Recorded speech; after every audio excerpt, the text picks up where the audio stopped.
gambarnya. Ini saya sudah dikasih SIM B1 berarti berhak untuk mengendarai truk dengan warna ini. Sama kita tuh ya B1.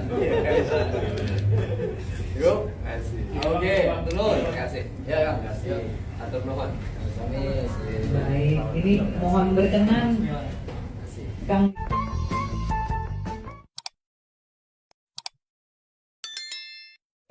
Sambutan dari calon kita yang bertunggu-tunggu. Silakan Kang Deddy. Baik, Bismillahirrahmanirrahim. Assalamualaikum warahmatullahi wabarakatuh. Sampurasun. Yang saya hormati, ini di Indonesia itu ada raja, yaitu berasal dari Garut, namanya Raja Jajuli. Terima kasih hadir di sini Pak Ketua DPD PSI Jawa Barat, semua jajaran pengurus.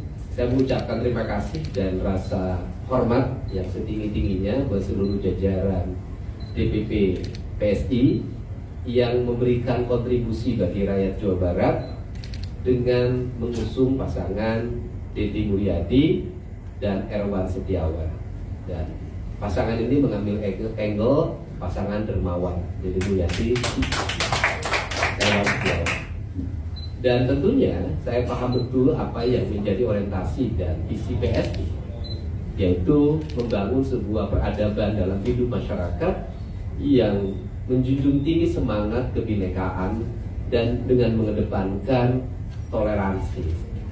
Toleransi isinya adalah menghormati orang dari sisi hak terhadap agama, menghormati orang dari sisi hak untuk berbicara, berserikat, berkumpul, dan yang tidak lebih penting dan yang paling esensi adalah menghormati orang untuk mendapat hak hidup damai dan sejahtera. Karena tidak akan pernah ada kerukunan, tidak akan pernah ada kebinekaan tanpa ada kesejahteraan. Maka seluruh orientasi kesejahteraan itu berangkat dari akar kebinekaan, bukan hanya terbatas pada simbol-simbol kebinekaan. Simbol-simbol kebinekaan itu penting, tetapi substantif dari kebinekaan itu jauh lebih penting. Substansi dari kebinekaan adalah disiapkannya ruang-ruang bineka. Ruang bineka itu disebutnya keanekaragaman. Dalam ilmu biologi itu ada keanekaragaman hayati dan keanekaragaman nabati. Keanekaragaman hewani yang disebutnya ekosistem kehidupan. Maka orientasi visi saya ke depan adalah mengembalikan kembali agar ekosistem kehidupan itu bisa hidup. Bagaimana ekosistem air itu hidup? Bagaimana ekosistem gunung itu hidup? Bagaimana ekosistem sawah itu hidup? Bagaimana ekosistem laut itu hidup? Karena dengan kehidupan yang setara dan seluruh ekosistem itu akan tercipta harmoni. Harmoni dalam perspektif ideologi yang dulu dianggap sangat tradisi dan sangat leluhur dalam kaidah Sunda adalah perspektif yang disebut dengan silih asa, silih asi, silih asu. Kemudian dalam perspektif yang berikutnya itulah ideologi Siliwangi. Ideologi Siliwangi adalah ideologi yang menjaga keutuhan negara dengan menjaga keutuhan kehidupan. Bukan hanya kehidupan kultur manusia, tetapi kehidupan kultur hewani, nabati. Ini penting yang dilupakan oleh kita. Karena berangkat dari kultur hewani dan nabati akan tercipta ekosistem kehidupan yang saling menghidupi, bukan saling membunuh, bukan saling menjegal, bukan saling menghancurkan, tetapi saling menghidupkan. Dan esensi dari semua itu akan bermuara pada satu titik. Dalam kaidahnya Abah, itu ada kiai besar di Jawa Barat, Abah Anom, itu akan titik pada satu titik la ilaha illallah. Dan titik la ilaha illallah itu akan tersublimasi dalam spirit hidup itu berkeadilan sosial bagi seluruh rakyat Indonesia. Dalam keadilan itu adalah spirit ketuhanan, spirit la ilaha illallah. Inilah prinsip-prinsip dasar yang mungkin dilupakan dalam perspektif pembangunan di Jawa Barat hari ini, dan itu akan menjadi sentuhan. Maka saya akan memulai pembangunan di Jawa Barat dengan melakukan perubahan secara mendasar tentang tata ruang. Dengan 4 dimensi kebinekaan culture.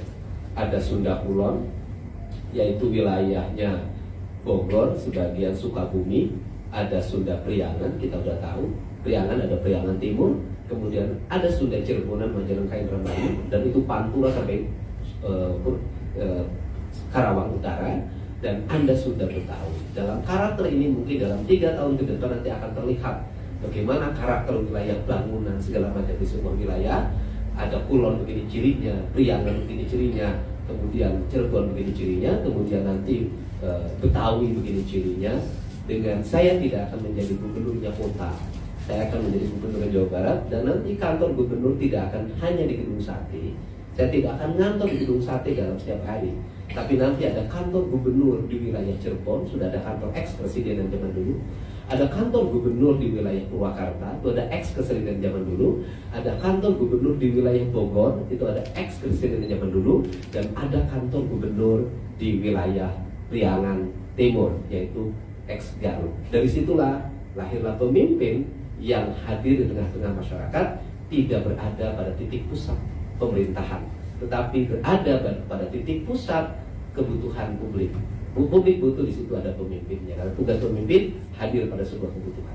Itu saja pengantar dari saya. Semoga surat dukungan yang akan disampaikan besok ke Komisi Pemilihan Umum pada jam 2 siang, karena karnaval budaya jam 4, itu akan menjadi pengantar bagi kembalinya marwah ruhnya Tatar Jawa Barat. Terima kasih. Allahumma fiqh aqwam thoriq. Assalamualaikum warahmatullahi wabarakatuh. Terima kasih paparannya, kita beri tepuk tangan ya. Dan berikutnya tentunya juga kita persilahkan sambutan dari Sekjen DPP PSI Bro Julianto. Bismillahirrahmanirrahim. Assalamualaikum warahmatullahi wabarakatuh. Yang kita hormati, kita banggakan Kang Deddy. Saya dari dulu udah sangat naksir dengan ujungnya Kang Deddy ini. Sebuah simbol. Saya naksir sama pecinya juga. Simbol kebudayaan, tapi juga yang sangat kuat dengan pengaruh Islam yang di Jawa Barat. Bro Marshal, Ketua DPW PSI Jawa Barat. Bro Ikos, ini anggota Dewan PSI yang terpilih menjadi anggota DPRD Provinsi Jawa Barat dari Dapil Bekasi dan Depok. Bro Baik, nah, panggilnya Baik. Ini orang baik sekali, Baik Kuni. Beliau salah seorang yang menggawangi pilkada DPP PSI. Ada Sis Ibo, Isyana Bagus Oka. Ini apa sih yang beliau adalah bos saya, beliau Dewan Pembina. Wah, ketum kita, Bro Andi Budiman, ini juga setengah Jawa Barat kan, jurusan Pajajaran 4. Wah, ketum Bro Arif, salah seorang penggawa kita juga di Des Pilkada. Setelah panjatkan puji syukur dari Allah Subhanahu wa Ta'ala, hari ini adalah hari yang berbahagia, gembira. PSI sebagai partai anak muda, partai yang relatif baru di Republik ini, akan menyerahkan SK yang sekarang namanya sangat populer di seluruh percaturan pilkada, B1 KWK. Saya juga nggak tahu apa kepanjangannya. Yang jelasnya adalah surat sakti yang dimiliki partai-partai politik, menjadi surat sakti untuk mengantarkan gubernur, wakil gubernur, bupati, wakil bupati, wali kota untuk mendaftar, mulai mendaftar besok hari. Insya Allah Kang, penyerahan B1 KWK ini tidak hanya bersifat legal formal bahwa PSI mendukung Kang Deddy dan Kang Erwan, akan tapi ini adalah dukungan yang bersifat totalitas. Mas Kaisang sudah bicara kepada saya sepulangnya beliau nanti dari Amerika Serikat, mengantarkan istrinya untuk studi di salah satu universitas terbaik di Amerika. Beliau insya Allah akan ikut berusukan dengan Kang Deddy untuk memenangkan hati masyarakat Jawa Barat demi Kang Deddy dan Kang Erwan memimpin Jawa Barat yang baik. Tadi sudah banyak yang disampaikan oleh Kang Deddy. Oleh karena itu Kang Deddy ini memang lebih PSI daripada Sekjen PSI sebenarnya. Ini kerjasama dari hati, beliau tahu sekali apa yang menjadi DNA PSI. Jadi sekali lagi Kang, kami titipkan Jawa Barat kepada Akang. Jawa Barat adalah provinsi terbesar dengan penduduk paling luas, paling besar, paling banyak di Republik ini. Mensejahterakan masyarakat Jawa Barat sama dengan mensejahterakan Indonesia. Menggelorakan spirit kebinekaan dari Jawa Barat sama dengan menjaga kebinekaan Indonesia. memberantas korupsi di Jawa Barat sama dengan memberikan kontribusi yang sangat besar terhadap pemberantasan korupsi di Indonesia. Sekali lagi kami di DPP PSI, DPW PSI Jawa Barat dengan senang hati, dengan sukacita memberikan B1 KWK ini dengan harapan dan doa sekali lagi Kang Dedi dan Kang Erwan dapat menjadi Jabar 1, Jabar 2, betul-betul menjadi Jabar yang memimpin Indonesia bahkan. Demikian dari saya. Wallahu muwaffiq ila aqwamit wal qalam yawmasurun. Wassalamualaikum warahmatullahi wabarakatuh. Terima kasih atas sambutannya Bro Jen. Ya, berikutnya langsung saja kita ikuti dengan penyerahan dokumen B1 KWK untuk pasangan calon gubernur dan juga calon wakilnya yang hari ini hadir ya. Silakan lagi, ya, 3, 2, 1. foto dan gambarnya. Ini saya sudah dikasih SIM B1 berarti berhak untuk mengendarai truk dengan muatan tinggi. Sama B1 ya? Ya B1. Yuk. Kasih. Oke, turun. Terima kasih. Ya, Kang. Yuk, atur nuhun. Baik, ini mohon berkenan. Besar di Indonesia, tentunya ini diperlukan orkestrasi pengelolaan karena gubernur itu kan nggak punya wilayah yang langsung rakyat. Wilayahnya dimiliki oleh kepala desa, para bupati dan wali kota. Maka gubernur nanti mengorkestrasikan seluruh pembangunan secara terencana dan terintegrasi. Saya berikan contoh begini, nanti nggak ada lagi ini wilayah gubernur, wilayah bupati, wali kota, kemudian wilayah desa. Saya akan mengambil sampel satu-satu. Satu kabupaten akan saya ajak bicara bupatinya, apa problem mendasar dari kabupatennya. Misalnya di kabupaten itu rumah yang tidak layak huninya ada 100.000, maka pada waktu itu juga harus segera dibagi. Mana yang dikerjakan oleh bupati, mana wali kota, mana dikerjakan oleh desa, dan mana dikerjakan oleh pemerintah provinsi. Begitu juga jalan, mana jalan yang belum selesai. Begitu juga sumber air bersih, karena problem di Jabar itu, di tengah-tengah kita sudah sampai pada era digital, sanitasi lingkungan aja masih belum selesai. Masih banyak orang yang nya itu di depan rumah di sungai-sungai kecil. Kemudian kepemilikan rumah juga belum selesai. Angka kematian ibu juga masih tinggi. Angka kematian bayi juga masih tinggi. Nah, kemudian juga yang tidak kalah menarik, pinjol, bank emok dan bank keliling juga sangat tinggi, termasuk juga angka orang menikah masih usia muda masih sangat tinggi. Nah, ini problem, dan yang berikutnya adalah problem di Jawa Barat yang selalu muncul dalam setiap tahun PPDB, yaitu angka serapan SMA yang masih rendah, sehingga banyak anak yang diterima di sekolah kemudian dikeluarin lagi gara-gara kurang 3 langkah menuju sekolah. Nah, seluruh aspek itu nanti akan diselesaikan dalam waktu 2 tahun. Jadi sanitasi lingkungan, infrastruktur jalan, infrastruktur listrik, air bersih, ketersediaan sekolah, ketersediaan layanan kesehatan, itu nanti akan diselesaikan hanya dalam waktu 2 tahun, karena tahun berikutnya kita akan melangkah pada cita-cita besar masalah-masalah Jawa Barat. Jadi ini kan PKS dan Nasdem kan mengusung Pak Iya. sama. Oke. Kira-kira gimana ini? Ya, saya mengucapkan terima kasih dan selamat.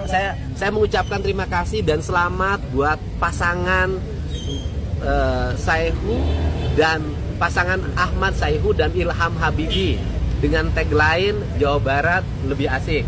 Nah, tentunya mereka berdua adalah mitra kompetisi yang sehat di dalam pemilihan kepala daerah Provinsi Jawa Barat, pemilihan gubernur yang dilaksanakan pada tanggal 27 November 2024. Kita tinggal nunggu nanti pengumuman dari PDIP, PKB, dan P3 ya. Apakah akan mengusung satu pasangan calon atau mengusung masing-masing calon, ya kita tunggu. Kita ingin di Jawa Barat ini banyak calon yang akhirnya kita bisa berkompetisi secara sehat. Kalau soal di sana gimana? Kenapa? Soliditas Kim. Kim. Ya Kim sudah merekomendasikan semuanya kok. Sudah.